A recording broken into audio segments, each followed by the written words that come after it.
Hi, I'm here with Rashel from Prosperity Lending. Yes, good morning everybody. I'm excited to be here. All right, well thank you for being here.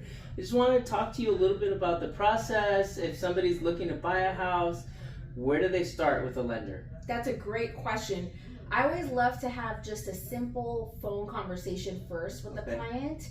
Just to find out a little bit more about them. Are they looking to purchase by themselves? Are they a first-time buyer? Right. How much money do they have saved? What we call is a pre-qualification call. Okay. And it's kind of that no pressure, puts everybody at ease. We're just simply having a conversation to find out a little bit more about their scenario. Nice. No credit pulled, no documentation has to be given. Right. But that's really the first step, just to find out a little bit more about them. And also when their timeline is, because some clients may not be wanting to purchase for another year, or some of them are like, you know what, my lease is up, I'm ready to jump in the next 30 to 90 days. That'll help us gauge what sort of next steps we have in order. Okay.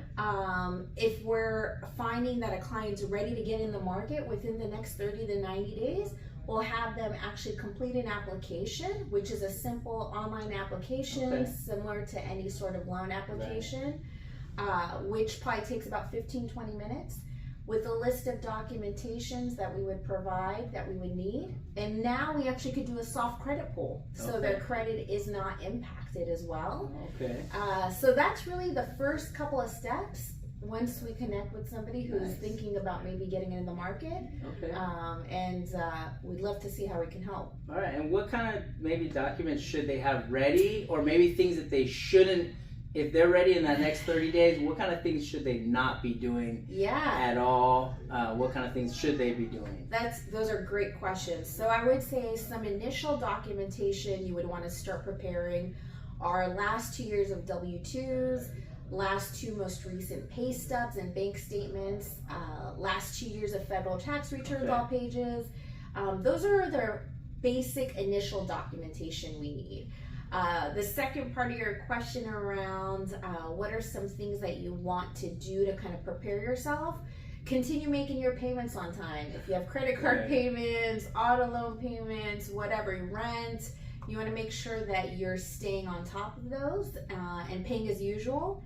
And you want to try saving as much as you can, because when you're purchasing a home, aside from, of course, the financing, you're going to need, after the loan closes, furniture, maybe some new appliances. So you'll want to set some money aside there. So try to cut back on any sort of spending if you can.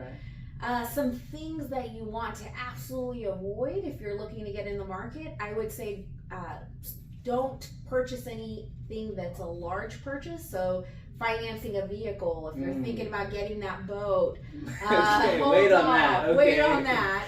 And any major life changes, I would say even changing your job. If you're a W-2 employee today and you're thinking, gosh, I want to start my own business, you making that leap can impact your pre-approval, because a self-employed borrower has different requirements than a W-2 employee does. So any sort of changes like this you want to discuss with your loan officer. I make myself available 7 days a week. So questions come up, just reach out. But those are some things that I would say look out for. All right, well thank you so much for meeting with me today. I really appreciate it. It's been my pleasure. Thanks so much.